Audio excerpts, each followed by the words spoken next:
Valérie Pécresse dément les accusations du journal Libération et dénonce une tentative de déstabilisation. Hier, le quotidien évoquait des soupçons de fraude sur la primaire du parti, des adhérents fictifs, des personnes décédées et même un chien aurait participé au scrutin. Aux révélations de Libération s'ajoutent des prestations jugées décevantes en meeting. Conséquence, la candidate LR dégringole dans les sondages et le doute s'empare des militants. Les Républicains, reportage Cyprien Pézeril, Maxime Lévy.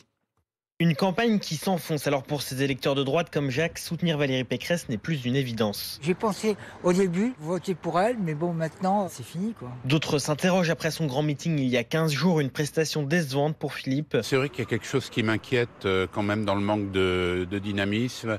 La campagne patine un petit peu ou manque de mordant. Depuis, Valérie Pécresse dégringole en 4e position dans les sondages. S'ajoute à cela des révélations du journal Libération sur de potentiels électeurs fictifs dans la primaire LR. Bref, une période compliquée pour elle comme pour ses militants. Yvon attend désormais un sursaut. Comment voudrez-vous que je réponde? On va gagner. Ou on fait la méthode Coué, on dit on va gagner et puis on ne prend pas compte de la situation actuelle, ou on prend compte de la situation actuelle, on dit on doit encore davantage s'affirmer. Une campagne électorale, c'est une jungle, un combat permanent, et c'est celui ou celle qui s'en sortira le mieux qui sera vainqueur. Et hors micro, certains cadres de la campagne doutent à ce rythme-là. On va finir par être négatif dans les sondages, grince l'un d'eux. Il espère que sa candidate inversera la tendance lors de son prochain grand rassemblement dans 2 semaines.